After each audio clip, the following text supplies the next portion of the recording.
You ever wonder why some ideas totally change the world while others just fizzle out? Or how one person can make a case that moves mountains, but another's just falls completely flat? Well, the secret isn't magic, it's structure.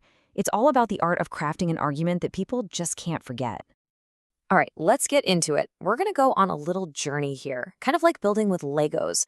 We'll start with that one crucial sentence, then build it into a solid paragraph, and finally, we'll put the whole thing together into a persuasive masterpiece.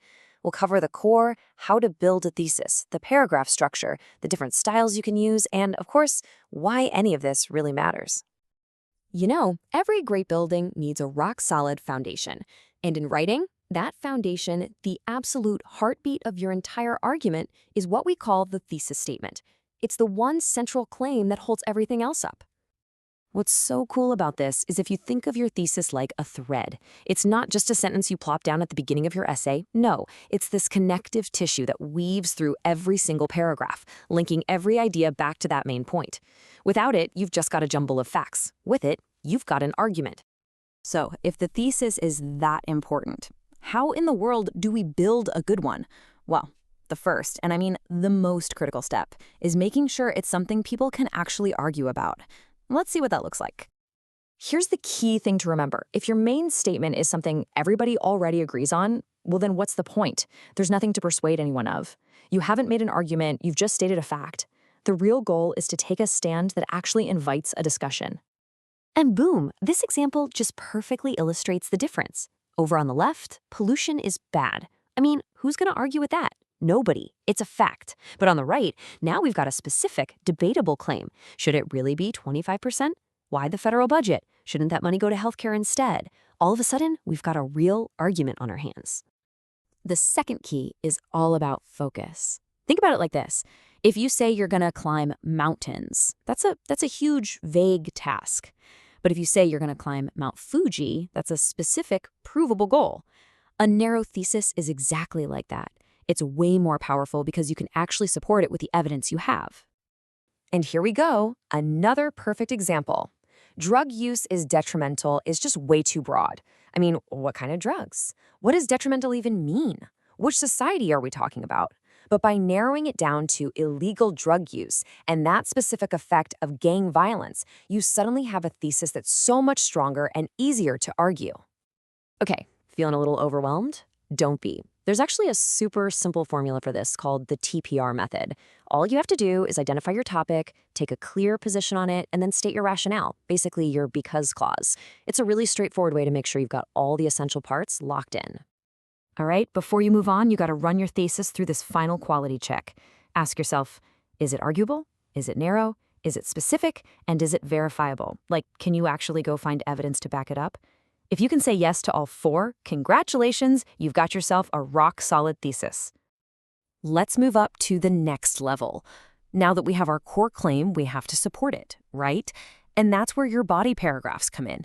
There's this fantastic structure for them called the meal plan. I absolutely love this visual. You know, just like a good burger has layers, a strong paragraph does too.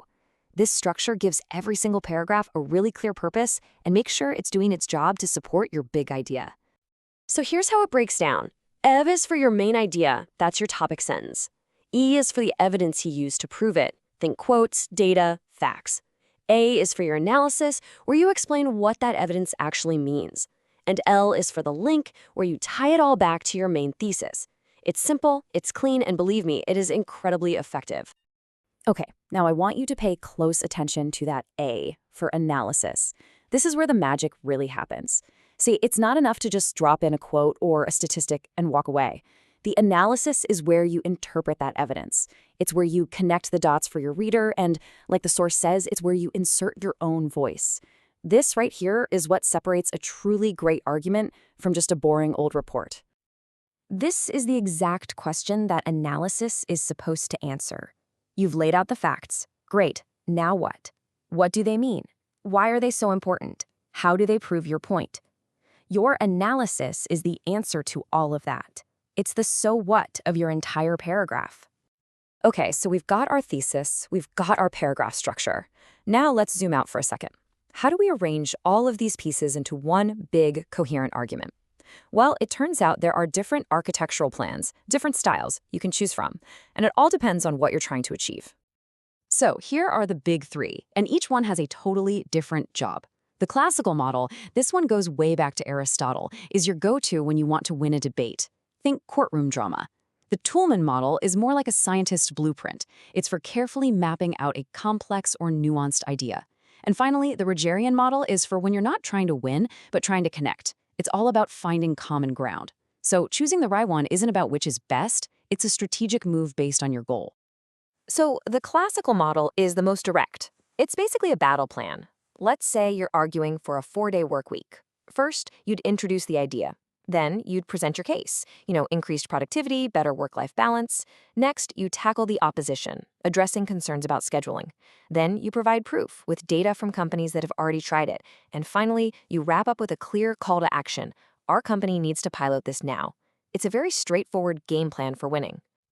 Now, the Toulmin model is way more analytical. Think of it like a blueprint for your logic. Let's say your claim is the government should ban junk food. Your data is junk food is linked to chronic disease. Seems simple enough, but the real magic is in the warrant. That's the unstated assumption that connects the two. The warrant here is that the government has a responsibility to protect its citizens' health. And by identifying that warrant, you find the real heart of the argument. It forces you to be incredibly precise about why your data proves your claim. And last but not least, the Rogerian model. This one is all about connection, not combat. Imagine you're in a debate about remote work. Instead of just listing all your reasons why it's great, you'd actually start by saying something like, look, I understand the concern about company culture when people aren't in the office. That's a totally valid point. By acknowledging their side first, you're building a bridge. The goal isn't to crush your opponent. It's to find a compromise that you can both actually agree on. So we've covered a lot of, academic-sounding stuff. But what's the real takeaway here? Why does any of this matter once you're done writing essays for a class? Because what we've really been talking about this whole time, it's not just an essay writing toolkit, it's a toolkit for life. This is the difference between being talked over in a meeting and having your idea be the one that everyone is suddenly buzzing about. It's how you turn a heated argument with someone into a conversation that actually goes somewhere. It's how you make a case for yourself, for your ideas, and for the things you believe in.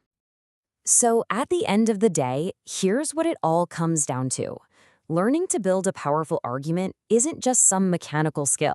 It's the fundamental art of taking an idea that you care about and making sure it simply cannot be ignored. It's about earning your ideas a home in the minds of other people. And I'll just leave you with this one question to chew on. Instead of trying to win your next disagreement, what if you just tried to understand it first? Think about it. What is one conversation in your life that might totally change if you went into it not to win, but to find common ground?